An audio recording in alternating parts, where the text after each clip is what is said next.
Dior Homme Eau de Toilette, the 2020 reformulation. This long living perfume line has had multiple reformulations, guys. From, if I'm not mistaken, 2017, 2013, and now 2020. Let's talk about what is in front of us now. 2020 is what's the current one, and if you go to any mall, this is what you're gonna get.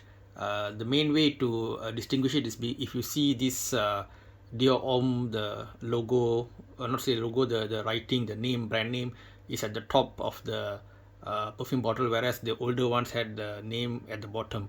So to identify the latest one, you look for the Dior name at the top. Okay, so that is a bit about the reformulations. In terms of pricing, it goes about almost $90 for 50 ml bottle. I mean, of course, it varies based on the shop you go to, the discounts, all these kind of things. But generally, Dior is accepted as a upper end designer house. Okay, right? Not to the level of niche, but the pricing will be of the upper end of the designer house. Now, in terms of the smell itself, way back, not way back, I guess about 1 year ago, if you look at my old videos, I had at one time reviewed Dior Homme Intense. Okay, and the pro and con of it was the iris, the lipsticky smell. Some people are into it, some people are not, so it depends on what you are into personally. But it was still a relatively famous and popular among the YouTubers, at least, the Dior Homme Intense. But today we are talking about Dior Homme, and the feeling I get with this is that okay, first of all, the nose is Franco Edamachi, a regular at Dior, and in terms of just going through with the notes, for those who want to know about that, top notes are bergamot, pink pepper, elemi, mid of cashmere wood, atlas cedar, patchouli, and a base of ICE super Haitian vetiver and white musk. And the ingredients are also right. So sometimes when you say a perfume is costly, you must see the kind of things they put inside there, things like ISO E super and whatnot. They do add to the perfume the longevity and whatnot. Okay, so in terms of the smell itself, okay, it's interesting to me because I see this more as a formal office wear kind of a perfume that gives you a vibe of somebody who is no nonsense, who's professional, who's well put together. Because you see the bottle itself, it's got very clean square lines, right? So if you put it on your cupboard, it gives out the vibe of somebody who's very organized, clear, clean, and the smell is also reflecting of that. So I don't see this doing so well as a party perfume or a casual day out perfume. I see this doing well in a formal setting, executive. Yes, yes, I would say that. So but when I smell it, it does sometimes wear into I guess depending on your nose, right? I think they tuned it carefully to avoid falling into that hole.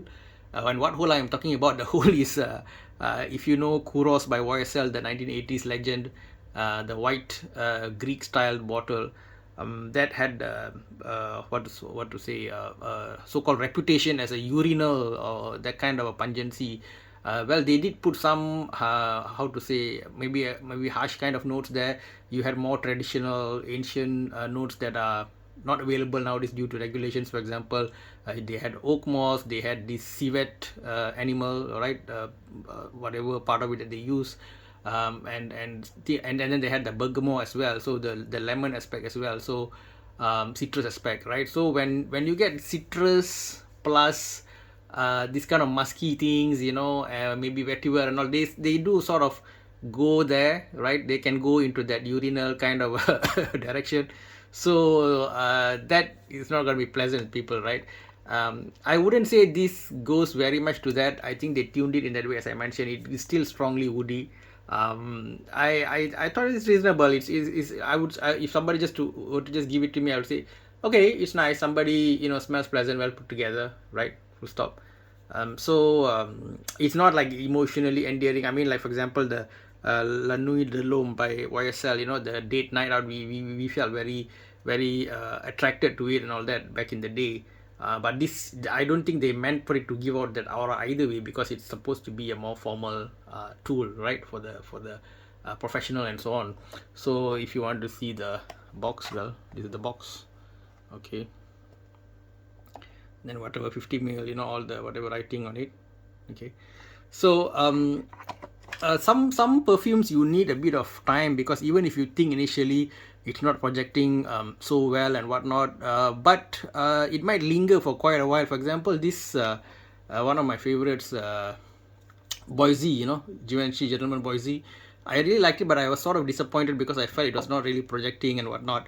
But what I realized is that if I spray it on my neck and I spray one or two extra sprays, that's enough. That means then I can get it for 4 or 5 hours. So as you use sometimes the perfume, you get better at using a perfume. So it's like a combination of you and the perfume. Over time, you understand the perfume better. I can't say the perfume understands you better, right? You understand the perfume better, and you maybe modify how much you wear, where you wear, how you spray, all these things, and then you can get more out of that perfume. So I would advise, let's say you bought a perfume and you feel you're disappointed with it, give it give it a chance, right? Try to change a bit the place you spray, where you go and all that, and suddenly you might find something interesting coming out of that. Okay, so it is not like a exact science. It has an art element to it as well, the wearing of perfumes, right? So I find this Dior, number one, lasts decent but does not project so much. Number two, more for formal environment. Number three, it can veer into the urinal thing, but they've tuned it carefully. Unless your nose is very sensitive, I'm smelling it again, you might not really get that.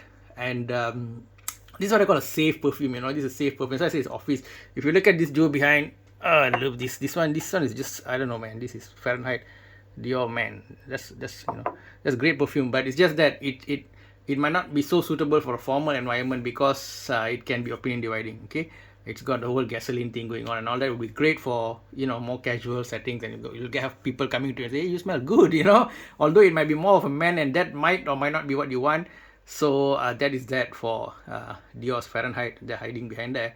And so I mentioned a bit about this, and this one, oh, this guy is just hanging around here. He's just you know, this is interesting because this unwind by Tumi, surprisingly, is one of my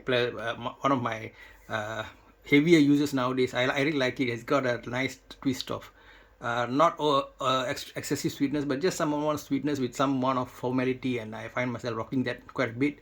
Heavy bottle though, and it's got a bit of a weird opening mechanism and all these gimmicks there, but regardless, it's a good stuff. Okay, so anyway, we are now talking about Dior Homme. I don't want to diverge too much from that. So somebody who might not be too into perfumes to go for the more exotic stuff, but want to look well put together, also want, let's say, the perfume in the cabinet to look smart. They look smart.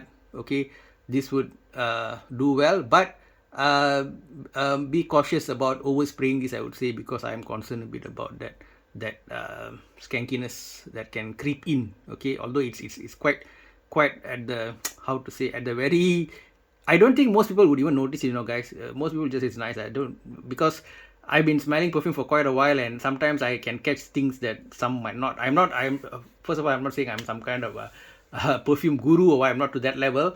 But I've had feedback sometimes when I go and sniff and I say, hey, this smells like rose. Then the sales assistant say, wow, you are able to catch the smell and all. So I over time I am able to capture it somewhat. Not everybody will be able to do it. So don't worry about it too much. Spray it on yourself. Bring a friend along when you go for this Dior.